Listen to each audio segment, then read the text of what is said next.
స్వరకిరీటి doctor కోటి సంగీత సారథ్యంలో రూపొందించిన ఆల్బం వాసవి సాక్షాత్కారం. శ్రీ వాసవి కన్యకా పరమేశ్వరి మహత్యాన్ని, గొప్పతనాన్ని చాటి చెప్పేలా రూపొందించిన ఈ ఆల్బంను ఆదివారం నాడు గ్రాండ్ గా లాంచ్ చేశారు. ఈ ఈవెంట్లో ప్రముఖ ఆధ్యాత్మికవేత్త, గేయ రచయిత, బ్రహ్మశ్రీ సామవేదం షణ్ముఖ శర్మ, ఆర్యవైశ్య కుల గురువులు, శ్రీ వాసవి పీఠం 2వ పీఠాధిపతి శ్రీ శ్రీ శ్రీ సచిదానంద సరస్వతి మహాస్వామీజీ తదితరులు పాల్గొనడం విశేషం. ఈ యొక్క సంకల్పము అమ్మవారి మీద చేసిన తర్వాత కోటి గారితో నా యొక్క రిక్వెస్ట్, ఆయన నేను బావని పిలుచుకుంటాము, ఆ యొక్క చనువుతోటి వారిని నేను అమ్మవారి మీద, అంటే అన్ని దేవుళ్లకు చాలా మంచి పాటలు ఉన్నాయి, అలాగే అమ్మవారి మీద కూడా చాలా మంచి పాటలు రావాలనేసి సంకల్పంతో వారిని అడిగాను. దీనికి ముఖ్యంగా మా అమ్మగారు వెంకట సుబ్బమ్మ గారు చిన్నప్పటి నుంచి కూడా కన్యకా పరమేశ్వరి అమ్మవారి భక్తులు. ఆమె చనిపోయేంత వరకు ప్రతిరోజు గుడికి వెళ్ళి అమ్మవారికి పాటలు పాడుతూ ఉండేది. అలాగే నా భార్య స్వర్ణలత నా అర్ధాంగి, ఆమె ప్రతిరోజు కన్యకా పరమేశ్వరి అమ్మవారి పూజ చేసుకుంటూ ఉంటుంది. ఇది వాసవి అమ్మవారి జీవిత చరిత్ర ప్రపంచం మొత్తానికి తెలియని ఉద్దేశంతో అమ్మవారి గురించి మనం కొంతమందికి మన ఆర్యవయసులే కాకుండా ప్రపంచంలో ప్రతి వారు తెలుసుకోవాలనే ఉద్దేశంతో, మంచి సంకల్పంతో ఈ కార్యక్రమం చేపట్టడం జరిగింది.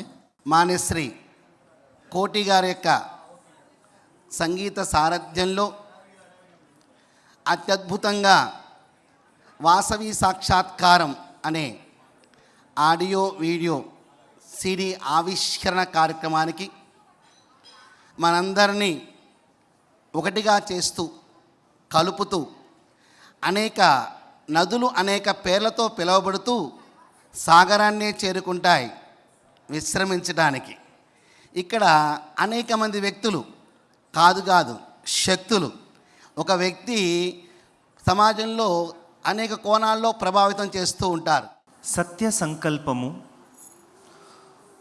ఒక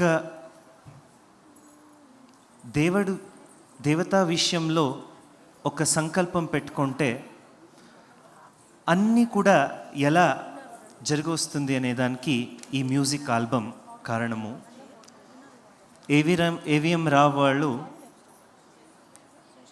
ఈ వాసవి కన్యకా పరమేశ్వరి అమ్మవారి పైన పాటలు రచన కావాలి, అందరికీ యూనివర్సల్గా అపీల్ అయ్యే ఒక మ్యూజిక్ దానికి ఉండాలా అని ఒక సంకల్పం వాళ్ళు తీసుకున్నారు.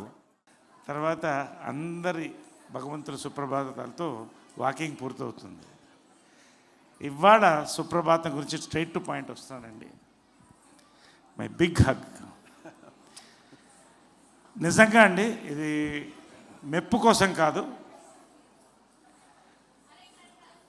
ఇది ఫ్యూజన్ మ్యూజిక్లో చేశారండి. ఇది అంటే శాస్త్రోత్తర సంగీతంతో పాటుగా వచ్చే తరాలకు అందేటటువంటి యొక్క ఓ బాణీలో ఫ్యూజన్ కొత్త బాణీలో చేశారండి.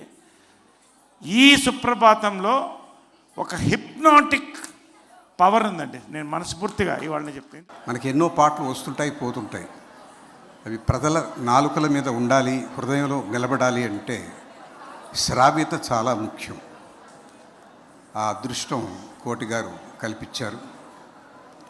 ఇలాంటి సంకల్పం చేసినటువంటి ఏవిఎం రావు గారిని, వారి కుటుంబ సభ్యుల్ని మనస్ఫూర్తిగా అభినందిస్తూ వారికి నమస్కారం చేస్తున్నాను.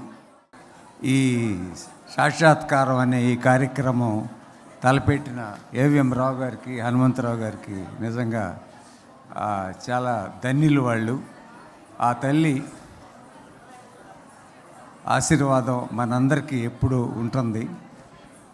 మనకందరం ఆమెకి ఎప్పుడు రుణపడి ఉండాలి. Thank you very much. For more videos like this, subscribe Big TV channel.